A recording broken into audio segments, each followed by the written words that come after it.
Good morning. Happy Friday. It's Friday before spring break. I'm sad that we're not going to get to have the talent show today. I look forward to that every year. So that's really too bad. But I hope you have a good Friday. It looks pretty rainy out there too, pretty dreary. I do have some Pinterest for today. When mom sees a new update from the government about the coronavirus, does your mom watch that every day? I imagine they probably are wondering when school's going to open back up. They canceled state testing for this year, and just like that, math teachers slept like social studies teachers. No tests to worry about this year. We're super excited about that. You thought dogs were hard to train? Look at all the humans that can't sit and stay. That's true. People are everywhere. Summer 2020 going to be lit? Yep. Oh, I hope not. I hope it's not like that. And yeah, if you could actually let me enjoy my spring break, that would be great. It seems like this spring break is going to be a really interesting spring break. Today, I want to go over Desmos with you guys. Some of you had told me you don't have access to calculators at home. And if you're online, though, you have access to Desmos. And I'm going to show you how to get to the scientific calculator and how to use that, and how to get to the graphing calculator and how to use that. All of these assignments right now in Edulastic, they're set to be due on April 6th. I'm completely flexible about that. If you want to redo any of them or you want any reopened, I will still have access to the internet over spring break. I don't have any great vacation plans or anything. I may not respond quite as quick as I have this past 2 weeks, but if you want me to reopen something or you want to work on something, just let me know. Okay? So, as far as Desmos goes, I wanted to take you over to show you how to access it. Hang on just a sec. Okay, so if you open up a Google window and you just type in the word Desmos, all right, you get some options here. Now you can also get to this through McGraw-Hill. So you don't have to go in this way. You can go into Clever and go in McGraw-Hill, and on your dashboard there, it'll have a link to Desmos. But if you want to just pull it up like this, you have an option to go to the graphing calculator here. This will take you straight to it. The scientific calculator is the one I'm going to start with. The scientific calculator is the one you can use for most of your exponents and roots and squares and things.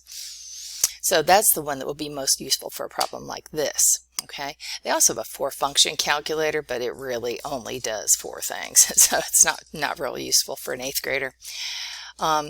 What I would do is I would put this expression into the calculator and find out what it's equal to.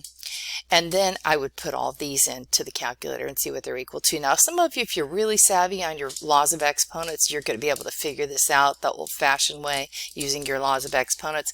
But if you're not sure and you want to check yourself on the calculator, here's how you would do it. You would come over here, and I would personally put the top in and then divide it by the bottom. But I guess if you're really good with parentheses, you could do the whole thing at once. I think it'll be easier to put the top and then divide it by the bottom. So that's what I'm going to do here. The parentheses are located here, and then 4. Now, if you just want to raise something to the 2nd power, you're going to use this button right here. If you want to raise it to any other power, you're going to want to go to this button. Okay?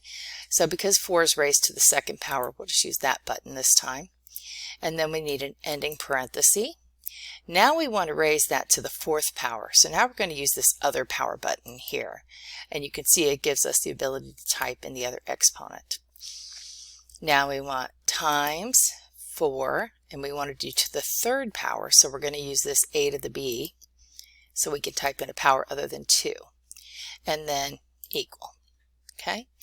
Now I'm going to put the bottom in, 4, a to the b, 5. So now this is our top and this is our bottom. So I'm going to type in the top number,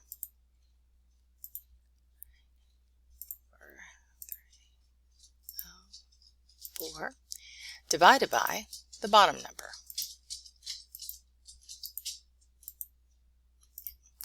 So that tells me that this entire expression here is equal to 4096.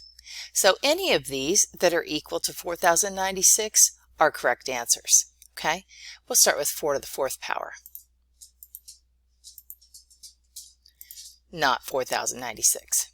How about 4 to the 6th power?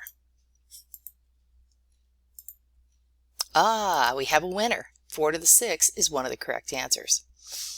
4 to the 8th is likely not going to be correct then, so we'll skip down to 4 to the 9th over 4 to the 5th. We're going to do a fraction, so here's your AB button, that's your fraction, and we'll have 4 to the 9th power on top, on bottom 4 to the 5th power equals not 4,096. And the last one we're going to try is E. We want a fraction. On top we'll have 4 to the 11th power, and on the bottom we will have 4 to the 5th power, and we have another winner. So the correct answers were B and E. Okay. So what if you wanted to use a graphing calculator? What if, you remember before we went on our little siesta here, we were solving systems of equations by graphing? Well, in that case, we're going to need the Desmos graphing calculator. So we go down here and click on the graphing calculator. Hang on a second. I don't know why I keep losing my internet this morning. All right, so here I have a system of equations that can be solved by graphing. And I have pulled up here on the right the Desmos graphing calculator. All right, move this over here. See if I can make this as big as possible. Okay, to use the Desmos graphing calculator, you're going to want to start with an equation. You can't see that. Let me move this thing down. There. Okay. Do you see this little button here, Show Keypad? This is what you want to click to be able to enter your equation.